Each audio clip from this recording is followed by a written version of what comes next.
Rabbi israh li sadri wa yassir li amri wahlul 'uqdatam min lisani yafqahu qawli. Allahumma inni as'aluka ilman nafi'a wa rizqan thayyiba wa amalan mutaqabbala. Rabbi zidni ilma warzuqni fahma. Oke, kita lanjut ya. Lanjut membaca. Kecerdasan dan kesolehan Umar bin Abdul Aziz yang sangat mengagumkan. Umar bin Abdul Aziz termasuk orang yang haus akan ilmu. Beliau senantiasa berada di dalam majelis ilmu bersama dengan pakar-pakar di bidang fikih dan ulama-ulama. Umar termasuk anak yang cerdas. Beliau telah menghafal Al-Quran sejak masa kecil. Saking hausnya kepada ilmu, ia ingin menuntut ilmu di kota Madinah sebagai pusat keilmuan. Setelah berhasil menuntut ilmu di pesantren Madinah dan menjadi seorang ulama, karirnya pun melesat. Mulai dari diangkat menjadi seorang gubernur hingga menjadi khalifah. Kepemimpinannya sebagai seorang khalifah dilengkapi dengan kecerdasan ilmunya sebagai seorang ulama besar dan dihiasi dengan akhlak mulia.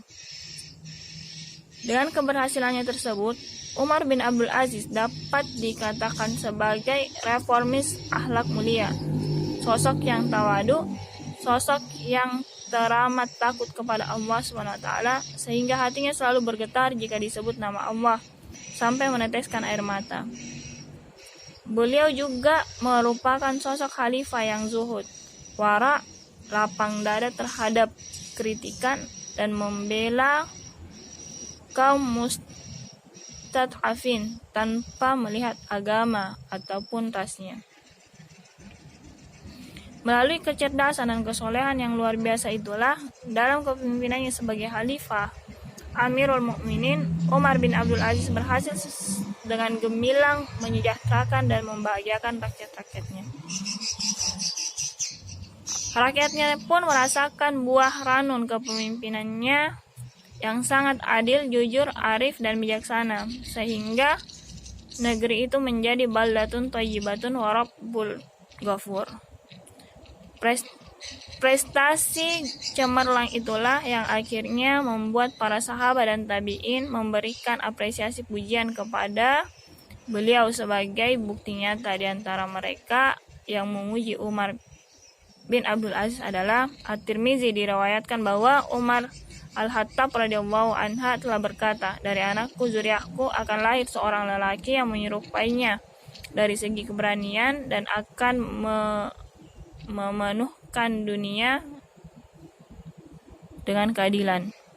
Dari Zaid bin Aslam bahwa Anas bin Malik telah berkata, "Aku tidak pernah menjadi makmum di belakang imam setelah wafatnya Rasulullah, yang mana sholat imam tersebut menyamai sholat Rasulullah selain Umar bin Abdul Aziz, dan beliau pada masa itu adalah gubernur Madinah."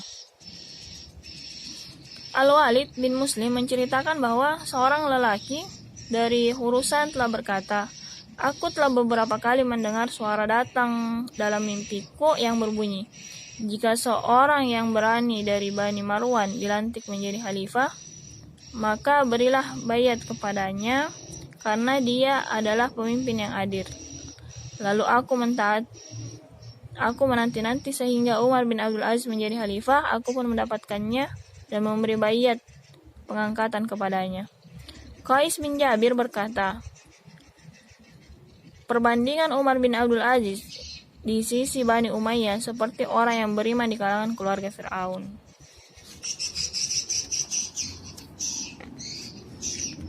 Hasan al-Kishah berkata, "Aku melihat serigala diternak bersama dengan sekumpulan kambing di zaman Khalifah Umar bin Abdul Aziz."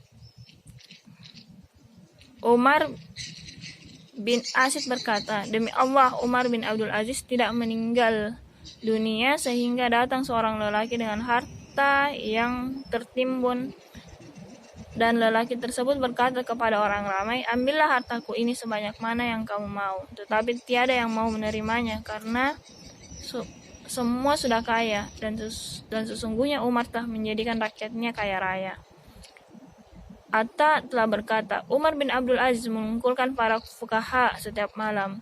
Mereka saling mengingatkan satu sama lain tentang mati dan hari kiamat.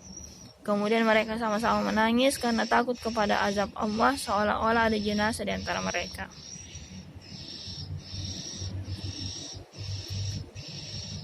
Salah seorang tokoh Ahlul Bait bernama Muhammad bin Ali Al-Bakir ketika ditanya tentang Umar bin Abdul Aziz, maka jawabannya, dialah orang cerdasnya Bani Umayyah, kelak ia akan dibangkitkan sebagai umat seorang diri. Begitu juga dengan Maimun bin Mahran berkata, para ulama di samping Umar tak ubahnya seperti santri. Imam Mujahid yang seorang imam ulama tabi'in dan murid besar dari sahabat yang mulia Ibnu Abbas pernah berkata, kami datang untuk mengajari Umar, tapi tidak lama setelah itu kami datang kepadanya untuk belajar darinya. Bahkan salah seorang guru besar Umar, Maimun bin Mihran, yang jauh lebih senior dari Umar pernah berkata, Umar bin Abdul Aziz adalah seorang pengajar bagi para ulama. Imam Ahmad pernah berkata, diriwayatkan dalam hadis bahwa Allah akan membangkitkan di penghujung setiap abad seorang alim yang akan memperbarui keberagaman umat ini. Setelah kami perhatikan, ternyata pada 100 tahun pertama Umarlah orangnya, sedangkan pada 100 tahun berikutnya ialah Asy-Syafi'i. Perkataan Al-Hafiz Adz-Dzahabi berikut ini merupakan gambaran tingginya kedudukan Umar bin Abdul Aziz dalam ilmu. Az-Zahabi berkata, Umar bin Abdul Aziz adalah seorang imam, ahli fikih, ahli ijtihad, menguasai sunnah dengan baik, memiliki kedudukan mulia, penghafal hadis yang ulung, taat kepada Allah, memiliki hidup yang lurus. Dalam menegakkan keadilan, beliau disetarakan dengan kakeknya. Umar bin Khattab, kezuhudannya disetarakan dengan Imam Al-Hasan Al-Basri dan ilmunya setingkat dengan Imam Az-Zuhri.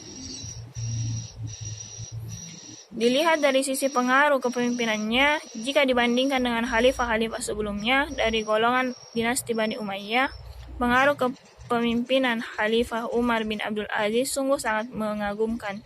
Coba perhatikan apa yang dibicarakan oleh rakyatnya ketika dipimpin oleh seorang khalifah yang condong pada keduniaan dengan yang condong pada akhirat. Sebagaimana dikatakan At-Tabari berikut ini. Al-Walid adalah khalifah yang gemar mendirikan bangunan. Dia mempunyai gedung-gedung dan istana-istana. Orang-orang di zamannya, sebagian dari mereka bertanya dan berbincang kepada sebagian yang lain tentang bangunan dan gedung. Lalu Sulaiman memegang jabatan khalifah, dia gemar makanan dan wanita, maka topik pembicaraan rakyatnya berkutat pada menikah dan hamba sahaya wanita. Namun ketika Umar bin Abdul Aziz menjadi khalifah, masyarakat berkumpul. Sebagian berkata kepada sebagian yang lain, amal apa yang kamu lakukan malam ini? Berapa juz yang kamu hafal dari Al-Quran? Kapan kamu menghatamkan? Puasa apa yang kamu lakukan dalam sebulan ini? Subhanallah. Itulah gambaran kecil buah dari kemuliaan akhlak sang reformis Umar bin Abdul Aziz dalam reformasi akhlak rakyatnya akibat pengaruh kepemimpinan sebelumnya. Betul pepatah mengatakan bahwa rakyat itu tergantung pemimpinnya. Jika pemimpinnya rusak, maka rakyat itu pun ikut rusak. Sebaliknya, jika pemimpinnya baik, maka rakyatnya akan ikut baik juga. Umar bin Abdul Aziz telah mencontohkan bagaimana pemimpin yang terbaik, maka rakyatnya pun menjadi rakyat terbaik di dunia pada saat itu. Oke, cukup sekian dulu. Nanti besok lagi kita lanjut.